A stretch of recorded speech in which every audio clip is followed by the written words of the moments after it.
pour na okolo bandeti papa na biso Denis Lesi bon na évité Olanda rapé mingi papa Denis Lesi yé aza mingi akomi mingi basé mingi na ngambo wana kuna parce que il y a beaucoup de hommes de Dieu batikala kaka ya kombo batikala kaka ya kombo grâce déjà elungwa le faux prophète le faux Christ bakoya bako annoncer kombo ya Jésus-Christ mais Jésus-Christ a yebi bango te.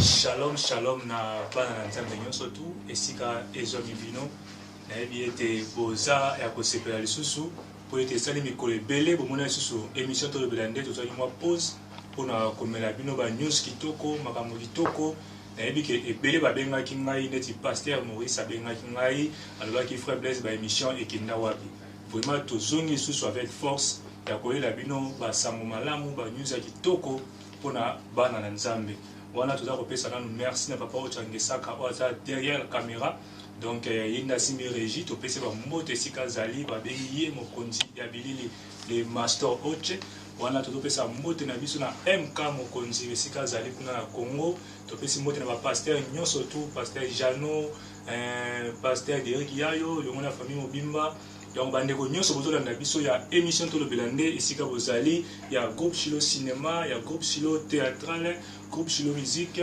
bandeko nyonso te esika bozali topesi no bambote émission oyo bozali koluka bodéranger Frère Blaise olobi amonanaka susu te na baémission lelo tozokeli bino na émission tolobela nde wana tozoyambela bino mosali na nzambe oyo bino moko bokodécouvrir moyen ngai atangela bino kombo eza te mais bokodécouvrir lelo nini oyo alinga alobela biso epuis nini oyo tolingi totuna ye na makambo oyo toza komona lelo. Bonjour papa na biso. Ya bonjour. Oui papa na asiki bandeko bazolanda lelo na émission tolobela nde toyebi ke eza première fois oyo oleki na émission tolobela nde vraiment bandeko bazolanda yo tolingi yo moko ose présenter oza nani osalaka nini kombo na yo eza nani. Ya liboso napesi nzambe merci parce que yende aza mettre ya temps et circonstance yenda permettre tokutana lelo afin que to solola vraiment c'est une occasion nalingaki to banda yango na prière parce que nyonso o babandaka na prière elekaka malamu tokopesa nzambe kaka merci Seigneur topesi lisusu merci les maîtres de temps et de circonstances. Merci parce qu'on permet ngonga oyo tokutana lisusu na frère nanga Blaise. Seigneur, batela ibandeli na biso to bandana yo pe to sukisa na yo. Très cher Saint-Esprit de Dieu, nous avons besoin de ta présence. Garde-nous, protège-nous du début jusqu'à la fin. Na kombo na Yesu Masia. Amen. Amen. Oui, na question utai ko posenga. Kombo nanga ezali Derek Yayo naza moko ya bapaster na église Emmanuel Ministry International. Je crois concernant ma présentation yango wana.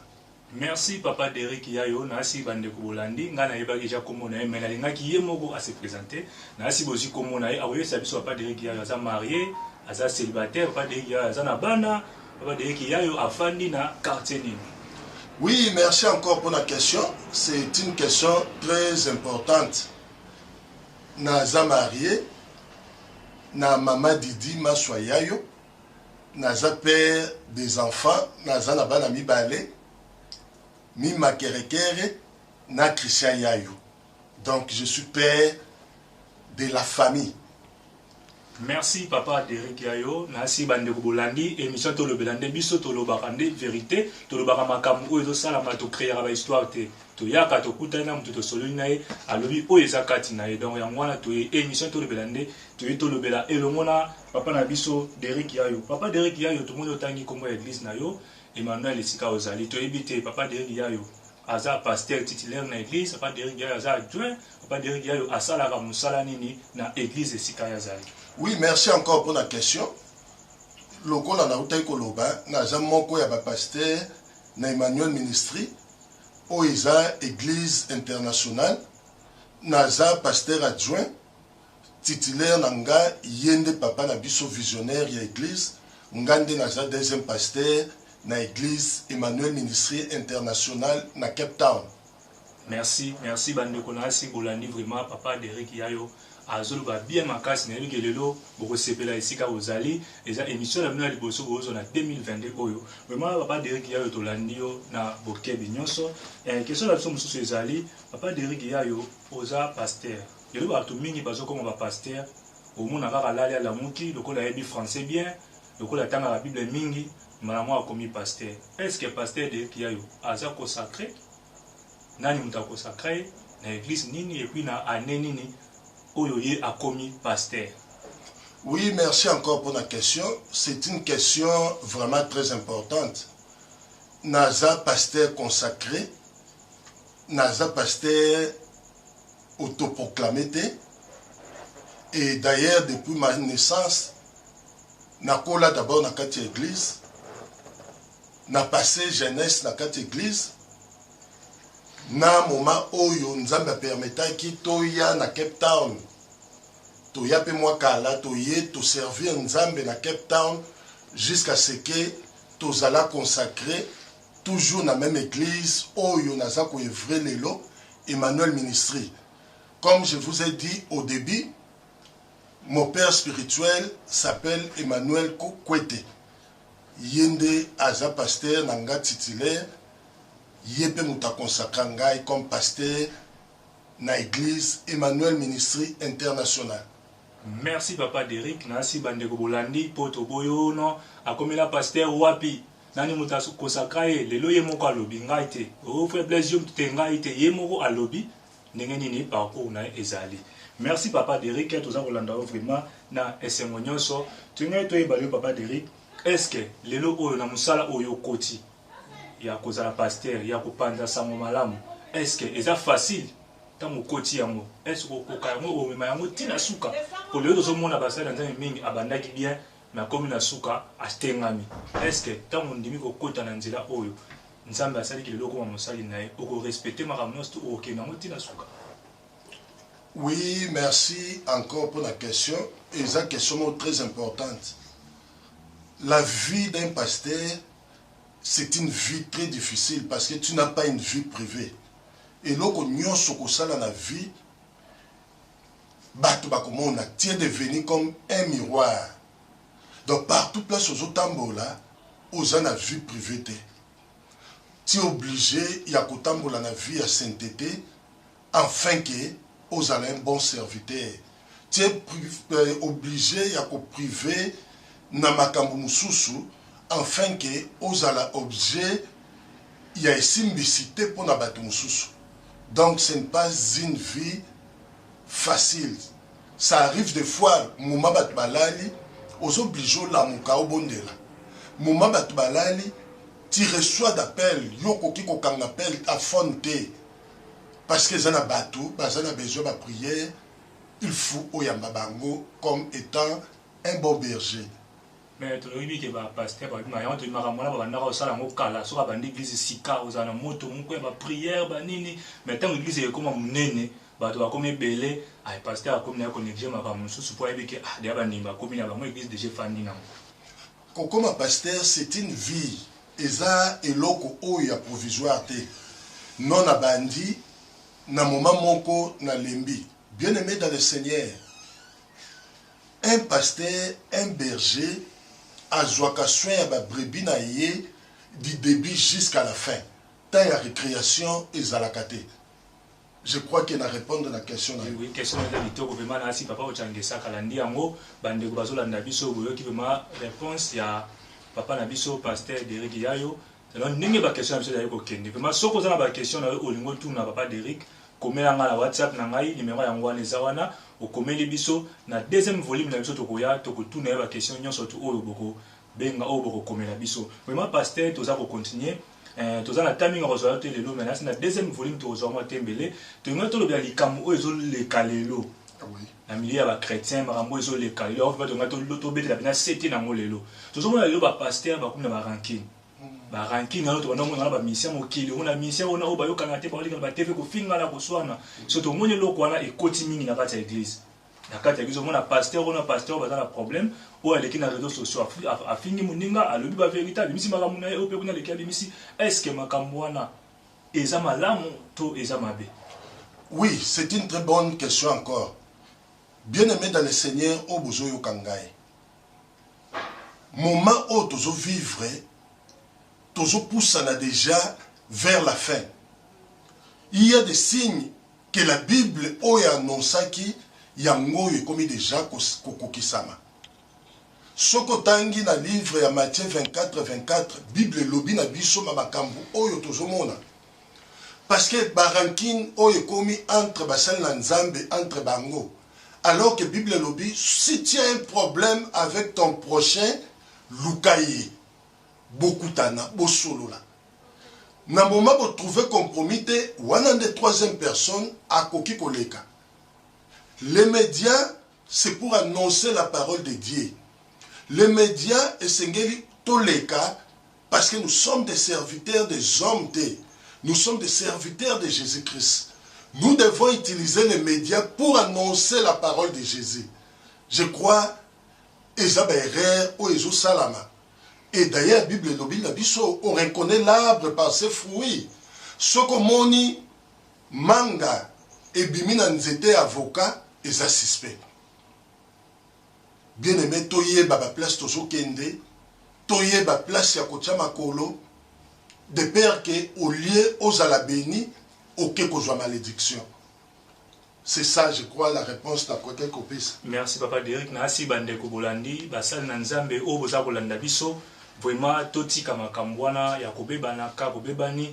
Omemi yango place mo boye komi ya kofingana kotongana bana bazolanda bandeko bazolanda vraiment eza bien te ba o baza kotala yango vraiment ba osala makambo na vraiment botika yango loleni papa na biso Derek yayo auti kolobaki eza bien te papa Derek yayo ba problème eza mo ebele oyo toza kolobela lelo oyo bandeko baza kolanda oyo bandeko mingi bazosenga ba conseil na ndaki ndeko mo balobi ekomosala ye pasi soka fani na ndako na azotala TV na bana na ye amona makambo ezolekana réseaux sociaux pour ba pasteur donc na landaki yango esala nga pasi omona na nda oyo toza lelo omona na kala to na omona ba musicien oyo tobenga ya mokili bata mokili to na kofinga wana oyo bato ba na kofinga bana ba satan bamona bango bato mabe ba mitaka na bango na ba TV bato bazotala kingani ba publier mais lelo to moni makambo wana oyo to na kokondane bandeko wana ekoti mingi na kati ya basali na nzambe na ba musicien chrétien ba pasteur est-ce que tant que yo mosali na nzambe message nous repose à bandeko o bazolanda pe bandeko bazosala makambo wana?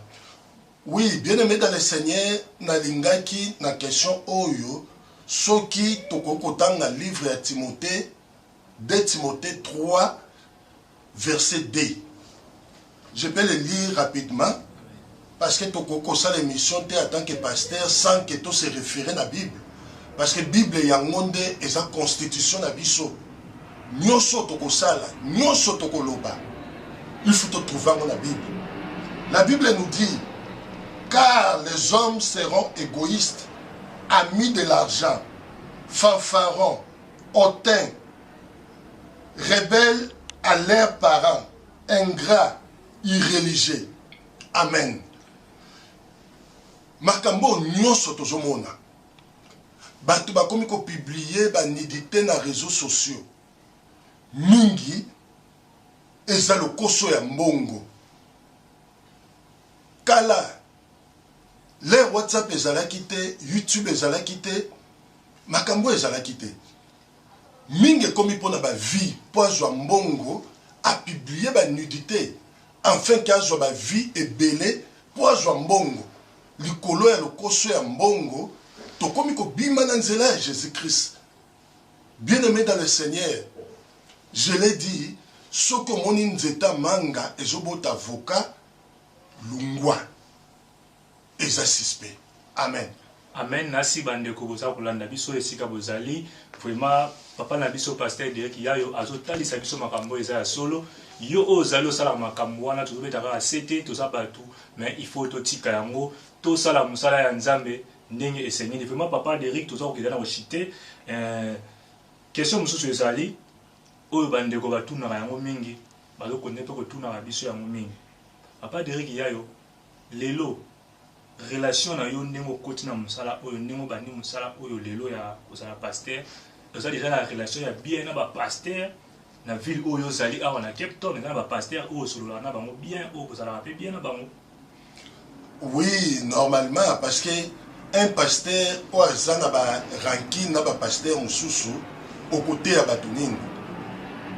Ici, dans la ville, où vivre à Cape Town ou partout dans le monde, je garde toujours de bonnes relations avec d'autres pasteurs, avec le père. Tu gardes toujours de bonnes relations. Dans la ville à Cape Town, je suis bien avec tout le monde.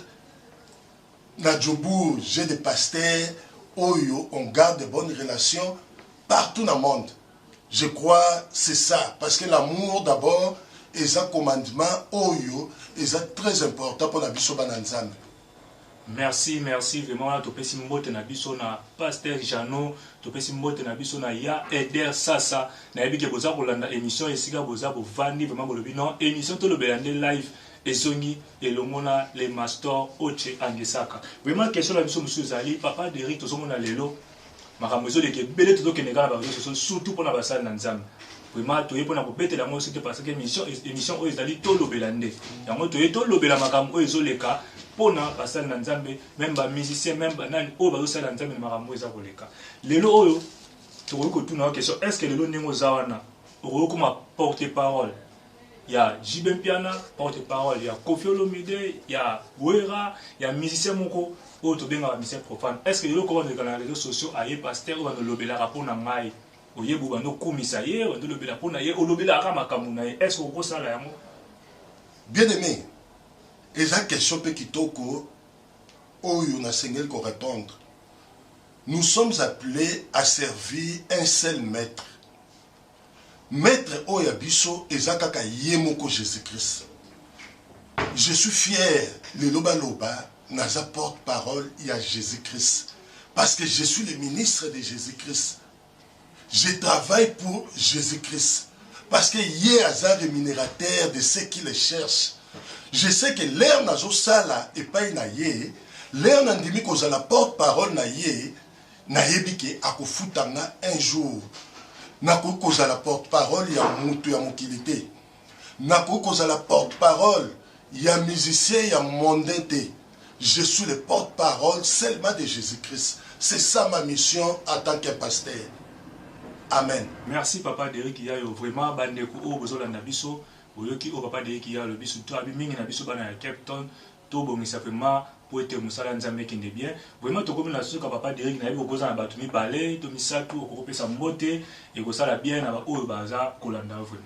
OK, merci vraiment dans mes habitudes na pesa ba mbote te mais lokolo sengi je dois le faire premièrement na ba maman nyonso ya monde na pesi bango nyonso mbote. Ma maman bat bota biso vraiment nzambe akanisa bino et directement j'ai dit merci à ma femme maman Didi Yayo nzambe apambola ye na pesi mbote et pa ya pasteur mon papa pasteur Emmanuel Kwete na pesi mbote pa pasteur apôtre Emmanuel Tumba na pesi mbote et pa ya pasteur Jano. Vraiment ba pasteur bazé belé ba collègue nanga nyonso ya musala na pesi bango nyonso mbote bana nanga na pesi mbote baleki nanga Gauthier Melen tosha partout place bazali nzambe akanisa bino na yope na pesi mbote na surprise au salinga. Je suis très fatigué na outi église mais na koka ko décevoir yote na équipe no mobimba vraiment nzambe akanisa bino. Amen.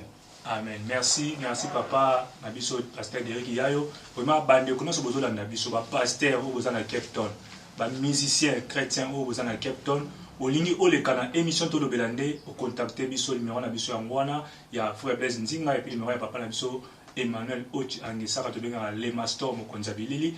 Ba numéro na biso ezana to sali booking na yo to ko luka yo to kutana o ko pesa message o zana ngo na besoin mo kilimo bimba.